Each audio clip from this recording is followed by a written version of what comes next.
မင်္ဂလာပါရှင်ဒီနေ့ကတော့ကြက်ပူကာလာတာရင်လေးချက်စားပါမယ်ရှင်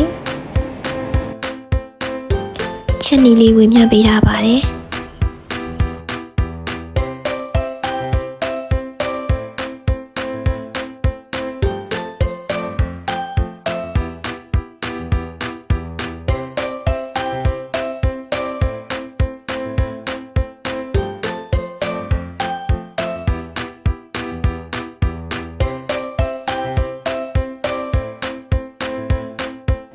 ဘူးတီကိုခွန်လာပြီးနေတော့တုံးလေးတုံးထားပါမယ်။ချက်ကတော့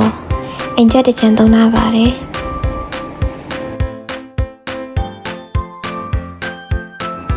ချက်ကဖေးရန်ချက်ဖဆိုတော့အရမ်းမာပြီးကြာကြီးချက်ရပါတယ်။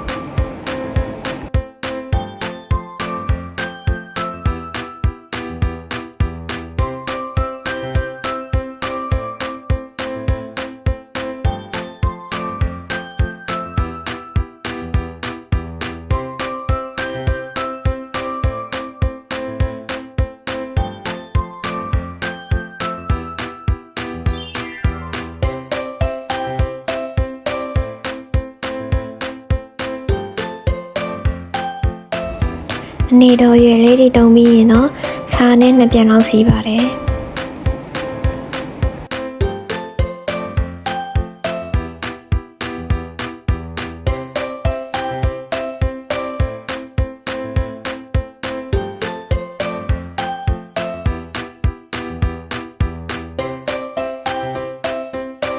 ချက်ကာလာတာချက်ဆိုတော့စီမထည့်ပဲလုံးချက်ပါမယ်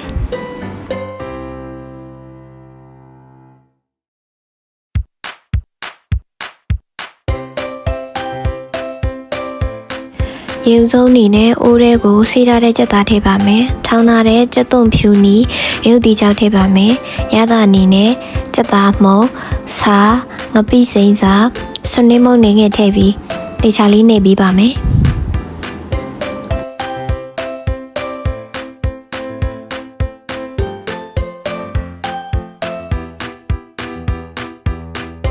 စပလင်ထည့်ပြီးကြက်သားကထွက်တဲ့ရေနဲ့ပဲလုံးချက်ပေးပါမယ်။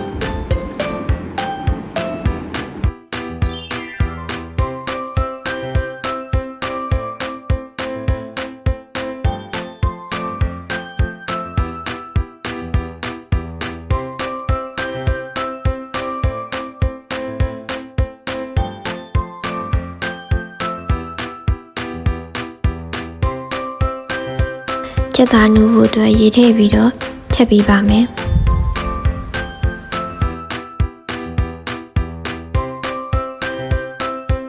နောက်ဆုံးအနေနဲ့ချက်သားနူးသွားပြီးဆိုမှဘူးတီးထည့်ပေးပါမယ်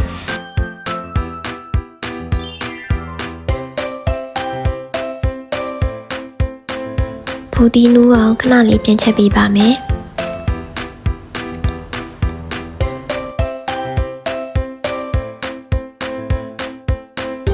ဘူးတီနူးပြီးဆိုမှနန်းနန်းပင်လေးအုပ်ပေးပါမယ်